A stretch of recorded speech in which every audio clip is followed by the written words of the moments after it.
Hai semuanya, ketemu lagi. Setelah minggu lalu saya bahas tentang angka indeks harga, indeks kuantitas, juga cara memilih tahun dasar, angka perbandingan angka relatif. Kali ini saya akan membahas tentang angka indeks gabungan. Angka indeks gabungan terdiri dari dua metode ya, angka indeks gabungan tidak diboboti yang juga ada banyak metode, lalu angka indeks gabungan diboboti juga di dalamnya ada banyak metode. Teman-teman bisa baca. Lalu juga modul ini dilengkapi dengan rumus untuk mencari nilai angka indeks gabungan pakai metode agregatif sederhana, pakai metode rata-rata relatif, pakai metode Laspeyes, Pace, Drobis, dan lain-lain.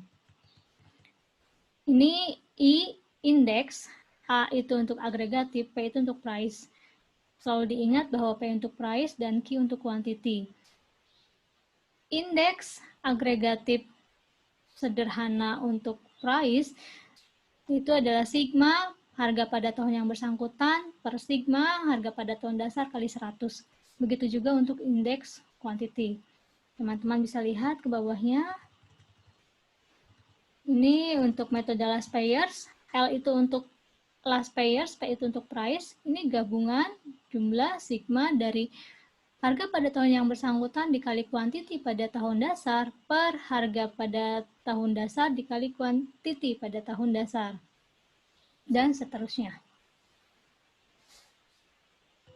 Jangan grogi juga dan jangan lantas bingung melihat rumus yang mungkin terlihatnya belibet atau rumit ya. Tapi pada kenyataannya ketika kita mencoba di praktik menghitungnya tidak serumit ini gitu. Teman-teman bisa langsung ke latihan. Di sini ada contoh 8. Berikut adalah data mengenai harga dalam dolar dan jumlah dalam unit dua jenis barang yang dijual selama tahun 2000 sampai 2001. Ada dua jenis barang, makanya kenapa kita perlu angka indeks gabungan. Lalu ada harga ketika tahun 2000, 2001, jumlah ketika tahun 2000 dan 2001. Pertanyaannya adalah, tentukan indeks harga gabungan dan indeks jumlah gabungan kedua jenis barang tersebut untuk tahun 2001 dengan menggunakan seluruh metode. Metode yang tadi di atas itu memakai tahun dasar 2000. Jadi ingat, ini instruksinya tahun dasarnya 2000. Ini sebagai P0 ya. Sebagai P0. Lalu ini sebagai PT, harga pada tahun yang bersangkutan. Lakukan hal yang sama untuk quantity pada tahun dasar 2000, quantity pada tahun yang bersangkutan di 2001.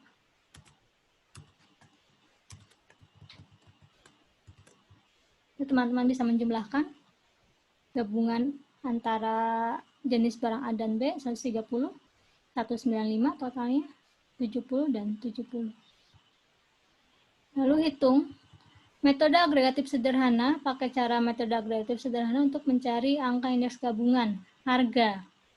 Nah, rumusnya ini ya, sigma PT per sigma P0 kali 100. Sigma PT-nya berapa? Sigma PT-nya 195, sigma P0-nya 130, hasilnya 150 kali 100.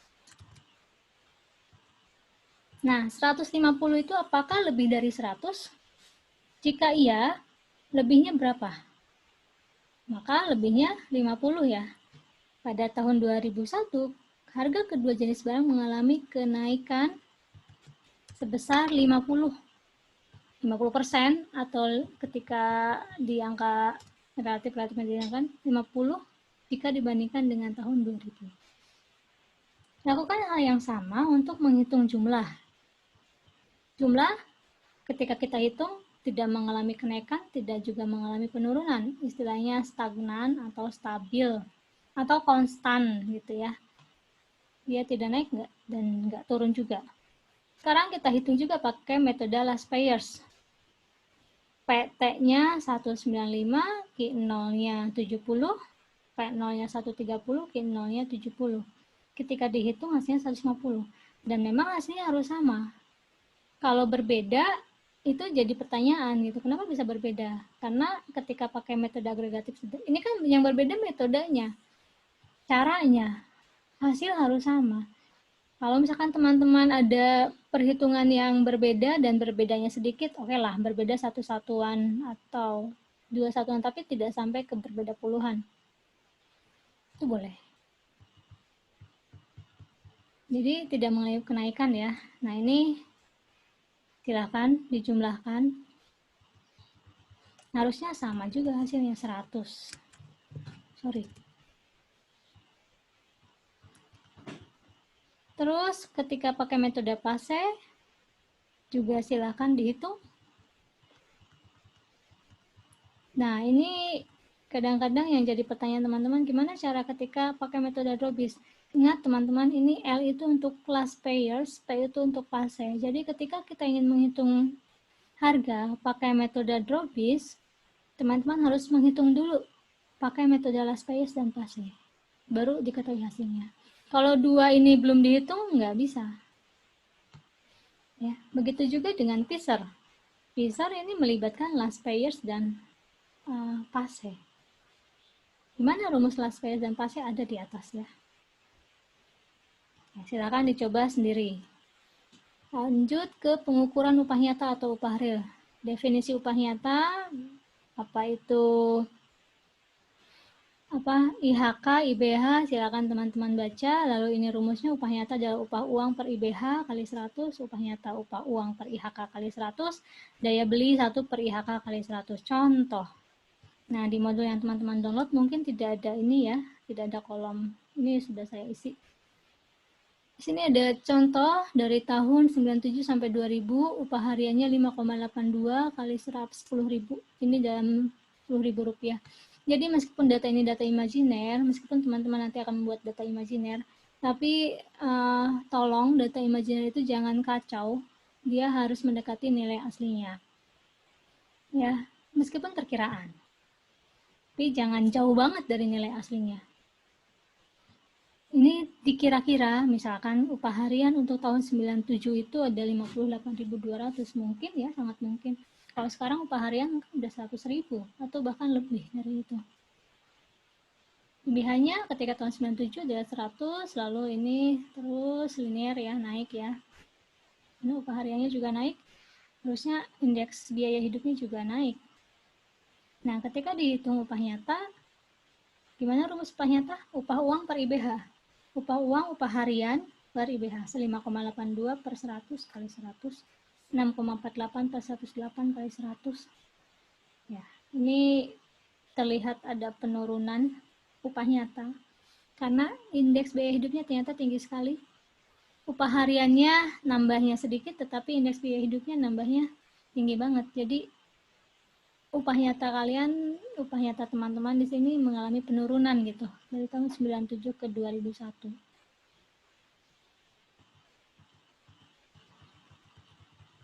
Ada contoh 10, berikut adalah data mengenai rata-rata upah per bulan dalam juta rupiah dari karyawan perusahaan selama 7 tahun terakhir. Nah, ditanya, tentukan upah nyata per bulan karyawan tersebut selama tahun 99 sampai 2005 jika dibandingkan dengan upah per bulan tahun 99, paket tahun dasar 99, dan tentukan DLB rupiahnya. Sini ada petunjuk menjawab. Ingat ya, ini instruksi, tidak boleh dilewatkan. Kadang sering terjadi ketika teman-teman melewatkan instruksi, melewatkan petunjuk, maka jawabannya juga pasti salah, biasanya salah. Nah, ini hal paling penting ketika ada sebuah soal, lihat dulu instruksinya apa. Di sini instruksinya terjadi perubahan tahun dasar dari 99 ke 2000 yang sama dengan 100 menjadi 99 sama dengan 100. Maka hitung dahulu IHK-nya dengan rumus tahun dasar baru.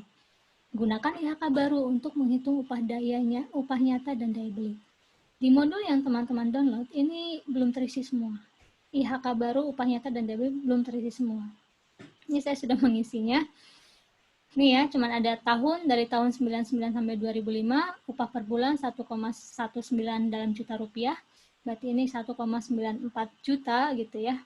Lalu IHK lama ketika tahun 99 sampai 2000 sama dengan 100, ini IHK lamanya. Nah, kita harus hitung dulu IHK baru. Bagaimana cara memilih tahun dasar yang baru? Masih ingat rumusnya?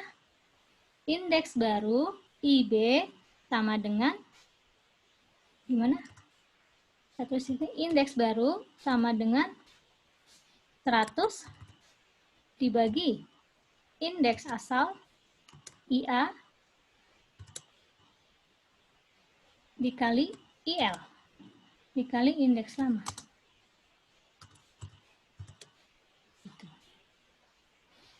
Ada di atas ya rumusnya. Nah, 100 kita tempatkan 100. Indeks asal yaitu indeks asal IA itu indeks asal yaitu indeks lama dari tahun dasar yang akan dijadikan tahun dasar yang baru. Tahun dasar yang akan dijadikan tahun dasar yang baru kan tahun 99. Maka 95,5. Semua ke bawahnya IA-nya 95,5. Yang berbeda di IL. IL-nya tergantung dia tahun yang bersangkutannya berapa. 95,5, yang ini 104,5, yang ini 101,8, yang ini 102,8. Jadi yang berubah adalah di IL. 100 ini udah rumus sama semua. IA-nya 99 adalah 95,5 sama semua. IL-nya beda-beda tergantung tahunnya. Ya, 95,5, 104,5 dan seterusnya. Kalau misalkan IHK barunya disuruhnya tahun 2002, berarti berapa? Yang mana yang berubah? Ini ya. Ini 95,5 diubah jadi 102,8.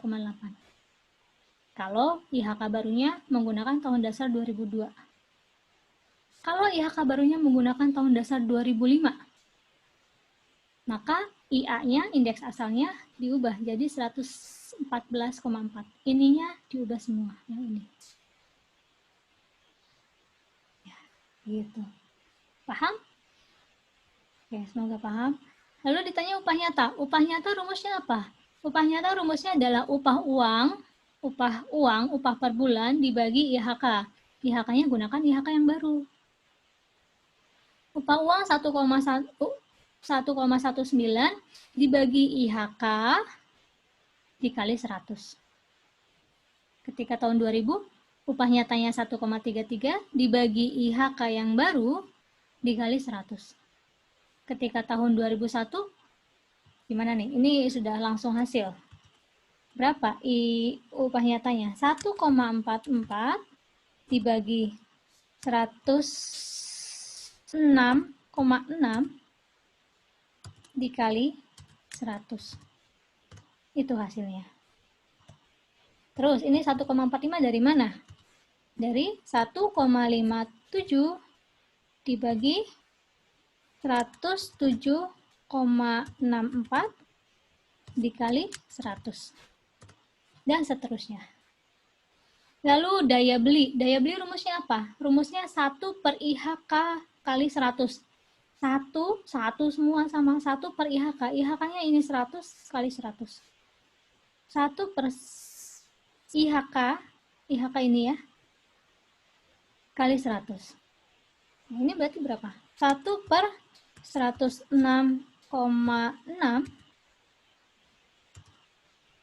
kali 100. Itu. Terus yang ini berapa?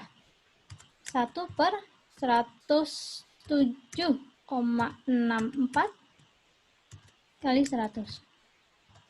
Dan lakukan seterusnya. Saya sampai sini dulu materinya. Sampai jumpa minggu depan.